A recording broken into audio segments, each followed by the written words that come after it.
Eu quero fazer uma comparação, uma analogia hoje da situação deste homem e de como ele se posicionou mediante aquilo que ele estava enfrentando. Porque muitas vezes existe muita similaridade entre o que nós vivemos e o que esta passagem busca nos dizer. Bom, a primeira coisa que nós vamos ver aqui é que o homem tem um problema. E ao ter este problema, ele procura Jesus. Isso por si só já nos aproxima deste homem. Por quantas vezes nós, motivados por um problema, por uma crise, por uma dificuldade, por uma demanda, vamos em busca de Jesus. Entramos numa igreja, fazemos uma campanha, nós vamos buscar solução para o nosso problema. Então, quando nós olhamos a história deste homem, ok? Ele é mais um na multidão, é verdade. Ele é alguém que está no meio da multidão, e o que ele foi fazer ali? Ele foi levar sua causa para Jesus, porque ele acredita que Jesus pode resolver seu problema, pode resolver sua causa. Mas a grande questão na resolução das causas não é para quem levamos e quando levamos, mas sim há quanto tempo nós estamos tentando solucionar este problema. Quando nós vamos olhar para esta situação, nós vamos descobrir que este problema é um problema que dura muito tempo. Nós vamos descobrir que essa tentativa deste pai não é a primeira. Ele já tentou resolver seus problemas ou sua situação durante muito tempo. Então, quando ele chega para Jesus, quando ele chega agora diante de Jesus, nós olhamos a situação dele como se fosse a primeira tentativa, aquela que você sai intencionado a resolver pela primeira vez, com grandes expectativas, mas isso não é a realidade. Como muitas pessoas já fazem muito tempo que elas estão buscando uma solução para a sua situação econômica, uma solução para seu relacionamento conjugal, uma solução para o ajuste de seus filhos. Nós temos que dar uma olhada no histórico dessa pessoa, porque quando nós olharmos o passado, de onde ela está vindo, aqui nós estamos no presente. Trouxe-te o meu filho, é verdade, eu trouxe o meu filho, que tem um espírito que o emudece, que não deixa ele falar, e eu trouxe para o Senhor. Tá bom, crente, mas vamos entender como está a sua vida ou sua situação. Me ajude aí, por favor, colocando o seguinte texto, o verso 18 agora. Eu vou usar bastante, viu? Então me ajude aí quem está aí. Marcos 9, 18. Onde quer que o apanha, joga-o no chão, ele espuma pela boca, range os dentes, fica rígido. Pedi aos teus discípulos que expulsassem o espírito, mas eles não conseguiram. Preste atenção, porque o homem que acaba de chegar diante de Jesus, ele está vindo de uma experiência altamente negativa e decepcionante. Ele pegou sua causa e colocou diante dos discípulos, buscando resolver sua situação. Ele está lutando com todas as suas forças, e todas as vezes que as coisas não acontecem, inevitavelmente ele volta para casa mais fraco, mais frustrado, mais decepcionado. Por quê? Porque ele gastou grandes expectativas para resolver a situação naquele lugar. Como ele não consegue resolver, inevitavelmente a sensação é de apatia, é de olhar para a situação e dizer: poxa, mais uma vez eu tentei e não deu em nada, eu não consegui sucesso. O que eu quero que você entenda é que muitas vezes, antes de chegar ao endereço certo, na pessoa certa, diante de Jesus, você pode ter passado pelos discípulos, você pode ter passado pelos reis, como foi o caso de Naamã no Velho Testamento. Muitas pessoas hoje chegam aqui oriundas de ambientes que a decepcionaram, de um pastor que se corrompeu, que adulterou, que administrou mal, que tratou mal, certo? De um casamento que houve traição, que houve isso e que houve violência, de filhos que caminharam para o pecado, por situações profissionais, onde pessoas te traíram, puxaram o teu tapete, certo? E abusaram de você. Eu não sei de onde você veio. O que eu sei é que todo mundo que está aqui tem passado. E quando nós olhamos para as pessoas, muitas vezes, nós sequer somos sensíveis o suficiente para parar para pensar de onde essa pessoa está vindo. O que é que ela já viveu? O que é que ela já sofreu? Para chegar até este presente momento. E pior, qual é o nível de expectativa que hoje ela nutre a nosso respeito como pastores, como líderes? Quanto mais decepcionadas e feridas elas vêm, mais vagarosas elas chegam, mais observadoras elas chegam. Porque, sabe a história do gato escaldado? Tem medo de água fria? É mais ou menos assim. O que este homem faz é vir de situações decepcionantes, de coisas que o feriram, o machucaram, e agora? Agora ele está diante da pessoa certa, porém, com o coração ferido pelas pessoas erradas. Muitas pessoas, quando chegam num ambiente que pode resolver as coisas, você quer ver? Um cara está 38 anos, João capítulo 5, 38 anos, ele está paralítico. E ele então vai para um lugar, o tanque de Betesda, onde ele acha que vai obter cura. Tá certo, ele está lá, mas ele tem dificuldade. Sua paralisia o impede de acessar o tanque. Há uma tradição que diz que uma água se movimenta de forma involuntária, e quando esse fenômeno acontece, aquele primeiro que cair na água fica curado. Um belo dia, Jesus está passando lá. Ele sempre quis ficar curado. E quando Jesus chega perto dele, Jesus pergunta: queres ficar são? Qual era a resposta? Qual era a resposta? Qual era a resposta? Sim. Sim. Quero. Me cure. Sabe o que ele falou? Moço, deixa eu explicar uma coisa para o senhor. Não há tristeza, moço. Vi esse pessoal passando aí, ó, ninguém nem liga para mim. Sabe? Ninguém nem liga, eu estou cansado. Ninguém faz nada a meu respeito.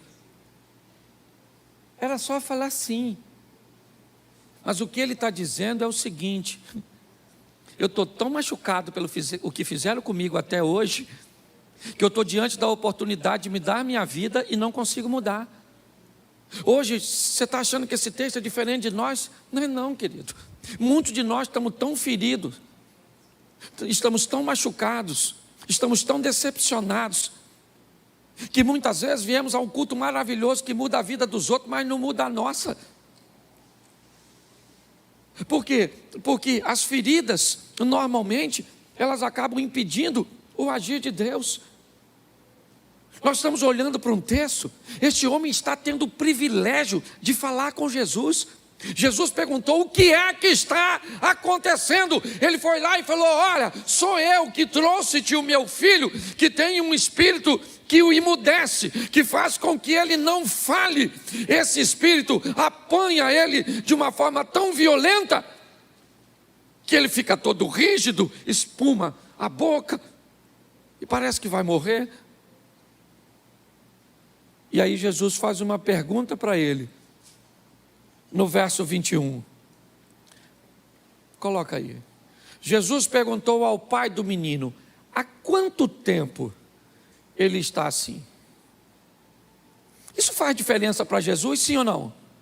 Sim ou não? mas faz diferença para quem? Para o pai. Para Jesus não faz diferença há quanto tempo tua vida está ruim, teu ministério não anda. Para Jesus não faz diferença há quanto tempo você está com câncer, que tipo de câncer é. Para Jesus não interessa se você está falido, se você está rico, não interessa nada para ele o tempo. Mas ele pergunta para o pai, há quanto tempo isso acontece? Porque ele precisa entender o que está acontecendo dentro do homem, porque você já vai descobrir por que esse negócio vai dar certo. Quando Jesus pergunta, há quanto tempo acontece isso? O homem diz, desde da infância. Isso eu estou enfrentando, esse abuso que o pai, que o tio, que o avô fez desde quando você tinha 6, 7 anos. Essas questões domésticas que fez com que você se tornasse um adúltero, um infiel, um promíscuo, alguém violento. Essas questões econômicas que fizeram com que você gerasse uma compulsão para gastar, para não administrar dinheiro. Quando nós olhamos para a história, o que Jesus está perguntando é, eu preciso saber quanto tempo isso está acontecendo na sua vida, para que eu possa entender como você vai reagir agora que você chegou no lugar certo. Porque às vezes as pessoas gastam tantas energias em lugares errados, com pessoas erradas, em situações equivocadas, que quando chega no momento decisivo, elas não conseguem agir de forma a fazer as coisas acontecerem na vida dela. A grande preocupação que eu tenho com o não acontecimento de fatos na vida das pessoas é porque eu sei que se você vem ao culto, alguém faz uma promessa ou fala alguma coisa com você que não cumpre uma vez, 2 vezes, 3 vezes, 10 vezes, depois de um tempo você não acredita mais no que sai do púlpito. Inevitavelmente, transformações, acontecimentos, fatos, milagres, eles têm que acontecer na nossa vida. Por quê? Porque primeiro, porque Deus é poderoso para fazer e Ele não mente e diz que faria. E segundo, porque se isso não acontecer, inevitavelmente, para você, a fé é morta.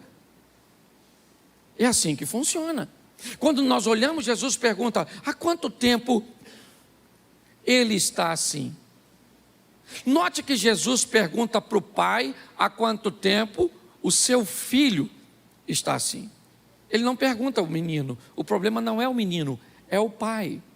O pai foi que procurou, é ele que está atrás da solução. Então Jesus precisa saber como é que está o coração dele. Por quê? Porque às vezes a gente entra num culto aqui, igual eu estava sentado ali, louvando a Deus com os meus lábios, mas o meu coração estava longe no fato que aconteceu. Eu estava cantando um hino, pensando em outra coisa. Por quê? Porque o fato que aconteceu tomou minha mente de assalto, levou minha mente para aquela situação. Quando aquele homem responde, desde a infância, e olha o que ele diz no verso de número 22. Muitas vezes esse espírito tem lançado, ou tem lançado e quando lança alguém no fogo, durante muito tempo esse alguém precisa cuidar de suas queimaduras. Preste atenção. O caso que este homem está enfrentando são coisas que machucam sua alma. Me parece que o propósito aqui não é falar de feridas físicas, não, porque senão nós estaríamos falando do menino. Quem está queimado fisicamente é o menino, Mas quem está extremamente dolorido, machucado, ofendido, decepcionado, angustiado é o pai. O pai está dizendo: olha, isso que acontece, pega o meu menino e joga ele no fogo, joga ele procurando matá-lo. Eu não estou aguentando mais, moço. Eu já fui onde tinha que ir, eu já fiz a campanha que tinha que fazer, eu já botei um copo d'água em cima da televisão, eu já dei uma oferta, eu já fiz isso, eu estou cansado de tudo isso. Jesus está desvendando o coração dele, porque a Bíblia diz que o que move Deus é um coração contrito e quebrantado. E o que as dores tentam fazer? Cauterizar seu coração. Entendeu? Qual é o grande problema? Por que essa resistência precisa ser estabelecida? Porque é ela que vai deixar seu coração duro. Porque ela vai transformar você num religioso. Alguém que, quando alguém pergunta: por que você vai na igreja hoje? Porque hoje é domingo, pastor Elias. É dia de ir na igreja. Nota 0 para a resposta. Não, por que eu vou?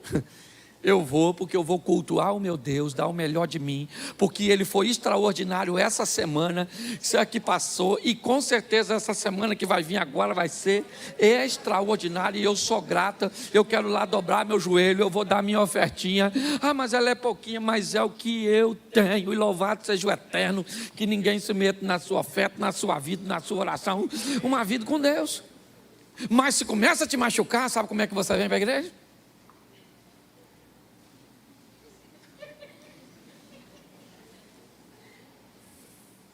Sentaram no meu lugar. Eu sento todo. Eu queria sentar naquela cadeira vermelha lá do pastor Eliezer. Nossa, não pode não. Então também não quero sentar em lugar nenhum, quero sentar no inferno. Não, você já viu? Pare e pense. Eu gosto, porque me parece que Jesus está investigando, porque não faz sentido ele perguntar quanto tempo o demônio está, porque senão, desde a infância, nossa, ou então você volta outra hora, porque o demônio familiar assim, é difícil, já está há tanto tempo. O problema é o pai. Jesus está desvendando, e agora o pai vai dizer: olha só, mas se podes fazer alguma, tem. E ele achou que o discípulo ia expulsar o demônio, sim ou não? Ele achou que as tentativas dele anteriores iam dar certo, sim ou não? E ele está diante de Jesus, e o que ele falou para Jesus? Vê se o senhor pode aí. Vê aí se dá para dar uma moral para o meu garoto. Vê se dá para expulsar. Gente, tem gente que está há tanto tempo decepcionado que quando chega na hora de resolver, aí sabe o que a gente diz? Isso é falta de fé, por isso que tu não recebe, entendeu? A pessoa já está lascada, a gente ainda lasca mais. Você já viu alguém assim? Seu filho morreu? Por quê? Porque você desviou. Se você estivesse no caminho do Senhor, ele estava vivo.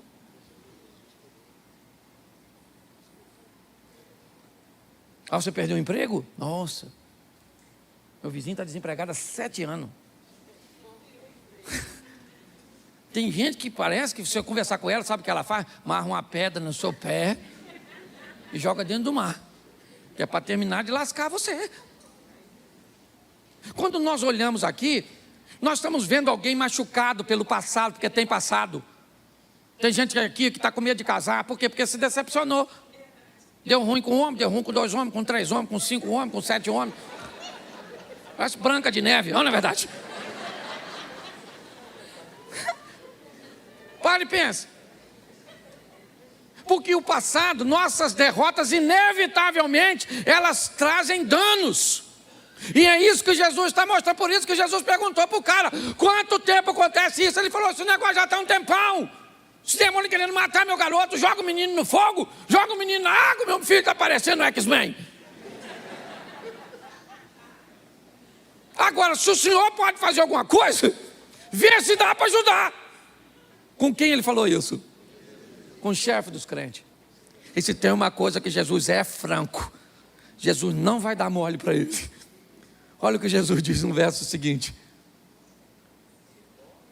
Se podes, disse Jesus. O que ele perguntou para Jesus? Se pode, o senhor liberta meu filho? Jesus falou, se pode. Tudo é possível aquele que crê.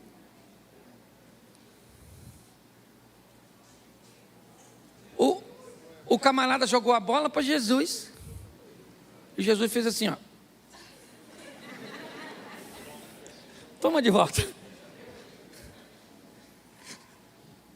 Se você puder, o que Jesus está dizendo? Deixa eu falar uma coisa para você, camaradinha.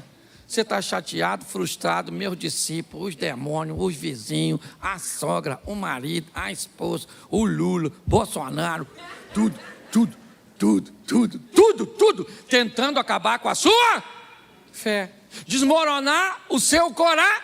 E se no meio de tudo isso você conseguir sobreviver, tudo é possível aquele que crê. Jesus está dizendo, nós temos tudo para não crer. Nós temos, gente. Você vem hoje para a igreja, olha para o pastor,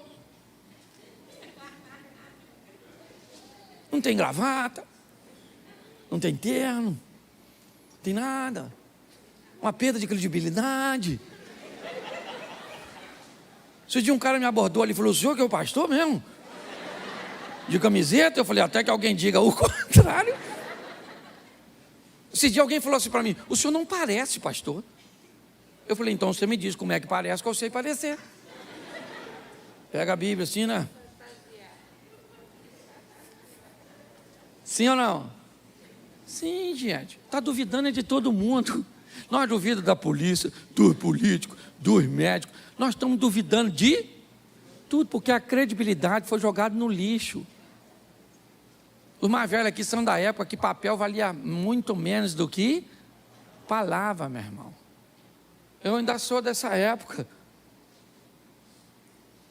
O que nós estamos vendo aqui é um camarada altamente cansado, exausto, talvez igual a você, que está no lugar certo, na hora certa para viver o incrível e está parecendo que está pedindo esmola. Vê se o senhor pode libertar meu marido, Jesus. Coração de pedra. Jesus disse, minha filha, isso aí é duro, hein? Muito difícil. Senhor, vê se dá para botar esse filho meu no caminho. Não estou botando nos meus, vou botar os seus. Eu não sei de onde você está vindo, mas provavelmente o negócio não deve ser muito fácil para você não, igual para ele. Então ele chega meio desanimadinho, mas Jesus provoca. E quando ele diz, se o senhor pode fazer alguma coisa, ajuda-nos. Jesus disse, se você pode, tudo é possível ao que? Jesus fez assim para ele, ó. Verso seguinte, 24.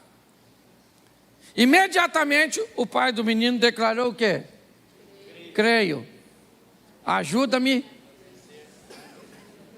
Olha o pai do menino. Jogou para Jesus, Jesus jogou para ele. Ele deu um biquinho e falou, Senhor, eu creio. O que sobrou foi pouca coisa. E o que está me faltando está nas tuas mãos. Eu creio, mas o Senhor ajuda-me na minha incredulidade, porque eu não tinha condições de ter nada. Não devia acreditar em casamento, acreditar em filho, acreditar em igreja, acreditar em governo. Aliás, eu não tinha nem condição de acreditar no Senhor. Eu só acredito no Senhor, porque o Senhor me dá força para acreditar no Senhor mesmo. A verdade é essa, irmão. Aqui não tem super-homem, não. O bagulho é doido. A vontade de pecar está em todo mundo. Está assim, ó. É que ninguém fala para não ficar vergonhoso. É difícil para todo mundo, sim ou não? Sim ou não? Isso aí. E é isso que está acontecendo. Ele diz, eu creio. Quando eu pergunto para você assim, você crê que vai viver seu milagre? O que você diz? Mas crê você é igual ao pai do menino? Eu creio, Senhor. Ou melhor, eu preciso crer. Ou melhor, eu tenho que crer. Ou melhor, eu quero crer. Ou melhor, não creio. Ajuda. Na minha, é assim que funciona, querido.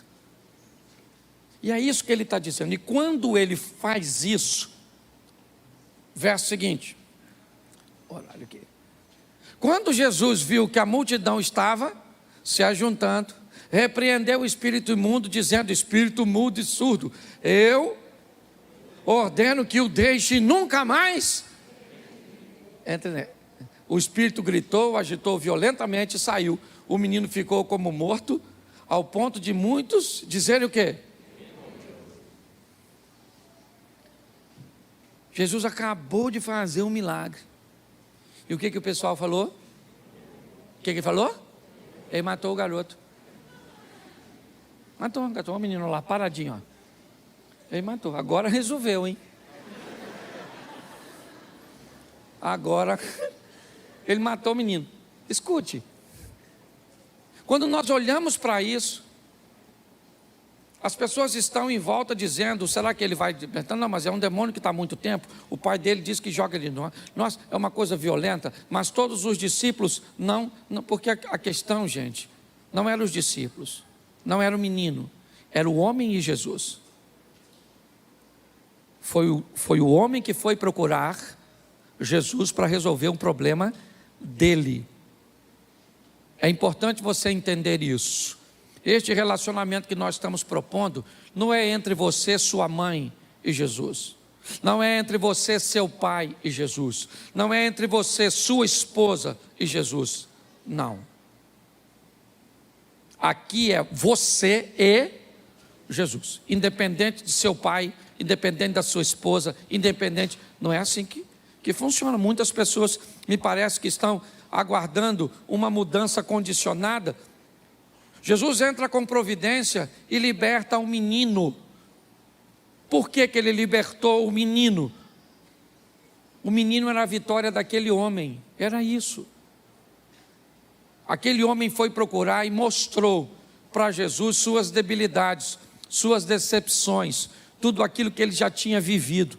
Eu não sei o que você está procurando, eu não sei. Mas é importante você reconhecer como está seu coração mediante ao que você espera que Jesus faça. É melhor você procurá-lo com franqueza e dizer: Senhor, eu estou precisando, eu creio, mas não é o suficiente. Me ajuda. Eu preciso obter sucesso. Eu preciso começar a mudar minha vida. Ou então, sabe o que vai acontecer? Você vai ficar na igreja, vendo pessoas subirem aqui, contar seus milagres, falar de suas histórias, né? E você vai ficar sempre indo para casa contando história de terceiros. Está na hora de você começar a contar as suas próprias histórias. É isso que eu tenho falado aqui. Por quê? Porque Deus não tem privilegiados. Talvez alguém aqui saia para amanhã viver um milagre de pagar uma conta de R$50, uma conta de luz de 80. Alguém pode sair daqui para pagar um milagre de 100 mil, de 200 mil reais. Milagre não tem tamanho. É importante você olhar para isso. O que eu, como pastor, gostaria é de ver você viver. É isso que eu tenho visto, e muito mais do que visto, vivido. Sabe, hoje eu estava tomando meu café da manhã, lá em Vitória, e um rapaz muito humilde, quando eu estava descendo, ele estava empurrando um carrinho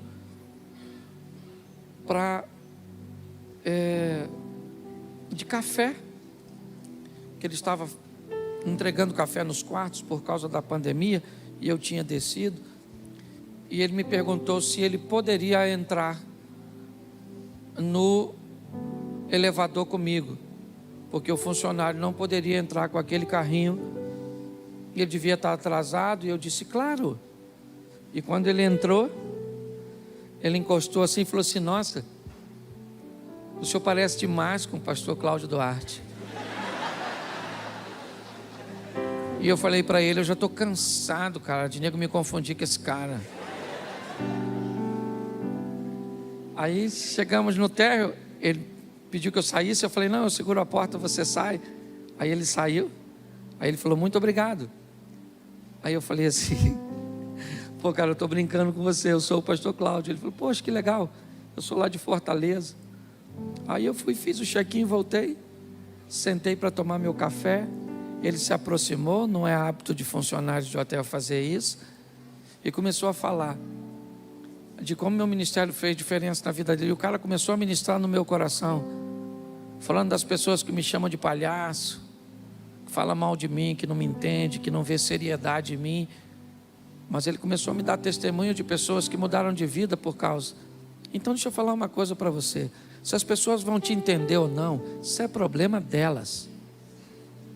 Que você tem que ter uma vida íntegra, que não dê a pessoa mais te acusar de pecado.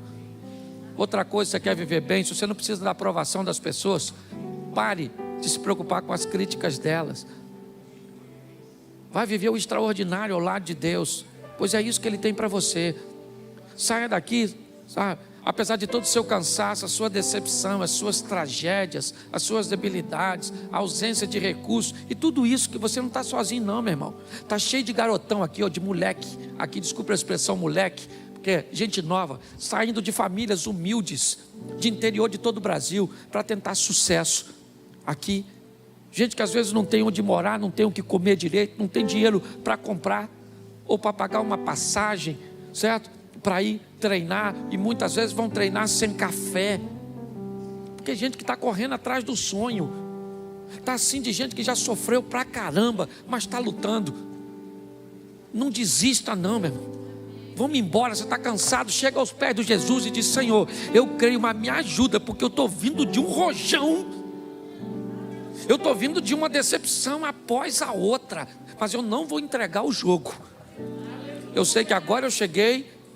Quando eu digo lugar certo, não é por causa da igreja não, é o lugar, a hora certa. Você está diante do Pai, fala com Ele, para que você viva seu milagre. Sabe, eu quero que você suba aqui e diga, ó, eu vivi o extraordinário. Tem gente vivendo coisas que eu nem posso contar aqui, igual o testemunho do cara que morreu, que a mulher queria dar, eu não deixei. Feliz porque o marido morreu. Coisa de doido. E pior que deve ter sido livramento para coitado mesmo, né? Mas a gente não pode contar para não desprestigiar o defunto. Ok? O que eu quero é que você saia para viver o extraordinário. E sabe quando você vai viver? Essa semana. Fica de pé.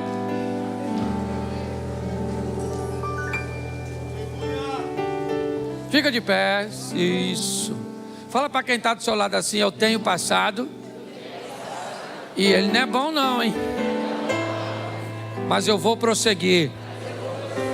É isso aí. Jesus entrou na sua vida, entrou na sua família, entrou nos seus negócios.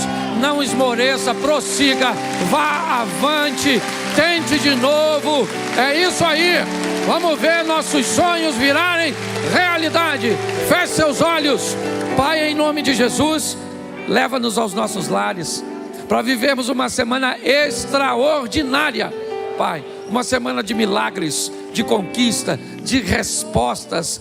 Nosso passado não é nada diante do futuro que o Senhor tem reservado para nós. Te damos graças por tudo.